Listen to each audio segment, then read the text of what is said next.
এটার মধ্যে একটা ফুল আসছে।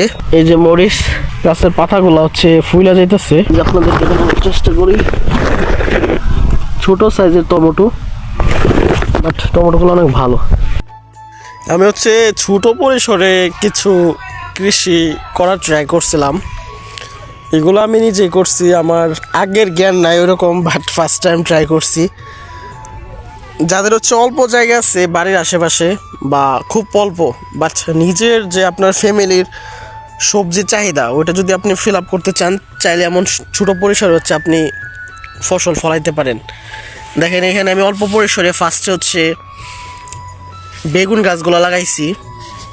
এই যে বেগুন আসে না এখনও, বাট বেগুন আসলে হচ্ছে আমি আপনাদেরকে দেখাবো। এখানে হচ্ছে এই যে একটি গাছ, এটার মধ্যে একটা ফুল আসছে, বাট ফুলটা কেন জানি সঠিকভাবে ফুটে নাই, হয়তো কোনো একটা প্রবলেম আছে। আমি হচ্ছে যারা অভিজ্ঞ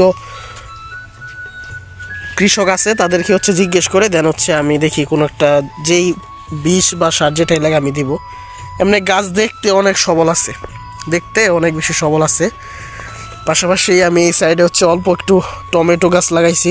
টমেটো অলরেডি হচ্ছে আমরা নিয়ে খাওয়া শুরু করে দিয়েছি, ঠিক আছে। আজকে আমি উঠাইছি 1/2 কেজির মতো। এখানে 8-10টা গাছ আছে।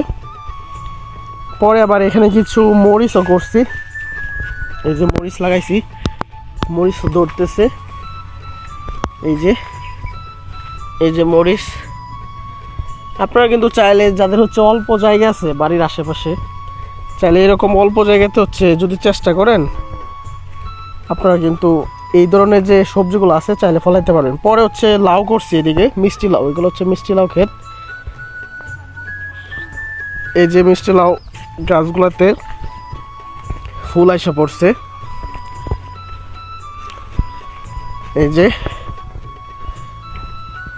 গাছ মোটামুটি ভালো মনে হইতেছে, ভালোই আছে, বাট কোনো একটা হয়তো এখন অন্য কোনো সারটা দিতে হবে। আমি মোটামুটি ইউটিউব গাইডটা বা যারা হচ্ছে ভালো অভিজ্ঞ আছে তাদের কাছ থেকে যাই না আর কি, আমি এগুলো করছি, মোটামুটি হইতেছে।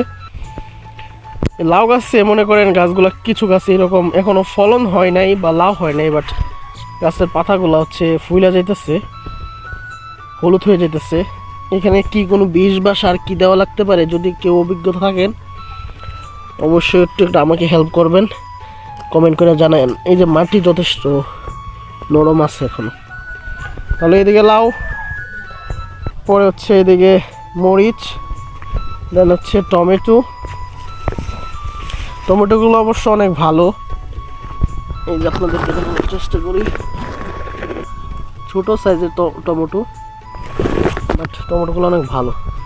আর বেগুন ক্ষেত তো দেখাইলামই, বেগুন ক্ষেতটা যথেষ্ট মানে গাছগুলো অনেক সবুজ রয়েছে এখনও, অনেক সুন্দর, বাট এখনো বেগুন আসতেছে না। বাজার থেকে বেগুনের চারাগুলো কিনে আনা হয়েছে, আসলে এগুলা কোন জাতের বেগুন এটা জানি না, বেগুন হইলে বোঝা যাবে। এই যে আরও কিছু লাউ গাছ আছে, এগুলো একটু আলাদা জায়গাতে। এই যে এখানে হচ্ছে কয়েকটা লাউ গাছ আছে, বাট এই গাছগুলো বেশি হচ্ছে হলুদ হয়ে যেতেছে বা কুকড়ে যেতেছে। এর জন্য কি সার বা কী দেওয়া যায় যদি কেউ জানেন অবশ্যই আমাকে একটু জানাবেন বা বলবেন, আমার জন্য একটু হেল্প হবে। আর আপনারা যদি অল্প জায়গা থেকে দেখেন, এইখানে কিন্তু আপনার বেশি জায়গা না, আমি আনুমানিক 1-2 শতাংশ জায়গা হবে আর কি, 2 শতাংশ বা এরকম আর কি।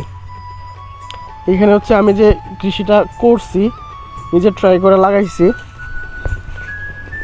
যথেষ্ট কিন্তু ভালো হয়েছে, ঠিক আছে। তাহলে চাইলে হচ্ছে আপনারাও এই ধরনের কৃষি করতে পারেন। ভালো থাকবেন, ভিডিওতে একটি লাইক প্রদান করবেন। ধন্যবাদ।